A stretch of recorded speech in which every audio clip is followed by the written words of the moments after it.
Changes to Evelynn, Graves, Corki, and more, covered in this episode of the Patch Preview. Thanks for joining us, Summoners. I'm Freak, and this week, we're with a new face, one of your favorite designers, Feral Pony.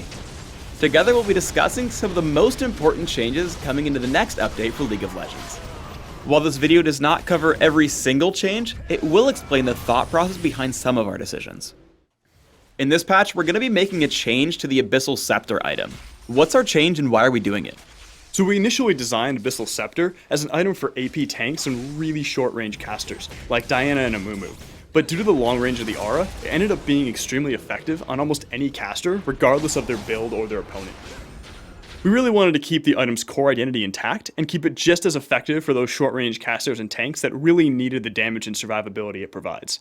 So as a result, we're going to be reducing the range of the aura to make it less effective for those longer range champions and a little bit more of a niche pick. Diana's been out for a few weeks, and after our players have really gotten accustomed to her, it's turned out she is stronger than we anticipated. We're nerfing her next patch, but what are we hitting and why? Diana's just a little bit too strong in general. Her burst damage, sustained damage, and survivability is just overall too high when compared to other champions. So we're making a few changes to bring her more in line, but keep her strong in competitive play. So first, we're going to be tuning down Diana's natural health regeneration. She's a champion who already has a shield, and she should really be using that to block incoming damage. She doesn't also need really high base stats. Additionally, the damage and AP ratio of Crescent Strike is coming down a little bit. It was simply dealing too much damage, and lowering this should leave her in a much more balanced state. Our live designer spent some time looking at our top 3 attack damage carries, Graves, Corki, and Ezreal.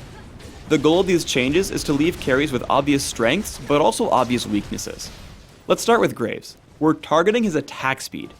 Why does this make sense thematically for Graves? Graves is a cowboy with a giant shotgun. He jumps in and buckshots you in the face, and this gives him a lot of early game power. The problem is that he doesn't have enough late game trade-offs, so we're reducing the attack speed off of quick draw and a little bit off of his base attack speed. This should give him those early versus late game trade-offs. So ultimately, this should make him a really strong early game champion and give him those trade-offs so he's not a no-brainer. Let's move on to Corki. Right now, he's just too damn good at everything. So in this patch, we're nerfing his mobility and poke potential. What are we changing and why? One of the things that makes Corki probably the most fun to play is the fact of how much area of effect damage and how much burst damage he brings to a fight. He excels at this role over pretty much every other carry in our game. But overall his power level is just a bit too high, so we're siphoning off some of the power from his mobility and his long range poke while still retaining the fun elements of Corki. So we're increasing the cooldown on Valkyrie a little bit, so that way he just jumps around a little bit less in teamfights and relies more on proper positioning. In combination with Corki's other strengths, his long-range harass was a little bit too strong because he had missiles up all the time. He was just generating ammo too quickly. As a result, we're going to increase the time it takes him to generate a missile, but we're keeping the number of missiles the same.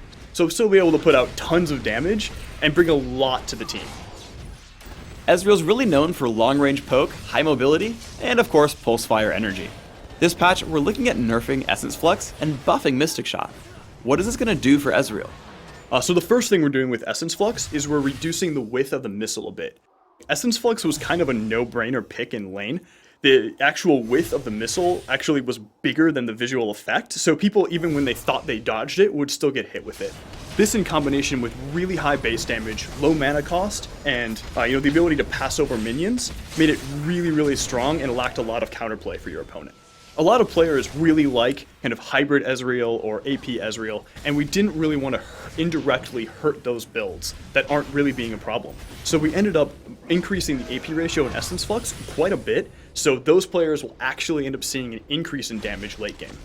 Mystic Shot is really Ezreal's most fun basic ability, but the mana cost was a little bit too high, and it caused him to resort to other abilities. Mystic Shot allows him to kind of have this long-range poke and harass gameplay, which is really, really fun in lane, and we wanted to encourage that, and not punish Ezreal players for casting too many Mystic Shots. We recently remade Evelynn's abilities, and she got a lot better, but she's still a little bit too weak. What are we doing this patch to bring her up to speed? So we're really happy with Evelynn's overall design and the new gameplay she brings, but she needs a few improvements to kind of bring her up to par with other champions. So the first thing we're doing is improving her mobility. We've lowered the cooldown time on Dark Frenzy and gave her the ability to pass through minions so that Evelynn can get closer to her enemies faster while this ability is active. We've also made a few adjustments to her stealth, making it so that she can get closer to her enemies before being detected. So to improve her viability in teamfights late game, we've significantly lowered the second and third rank of her ultimate's cooldown. These changes to Evelynn should help her early ganking as well as her ability to contribute more in teamfights late game. That's it for this episode of the League of Legends Patch Preview. Please subscribe to the Riot Games YouTube channel above and leave us your comments just below the video. Thanks for watching.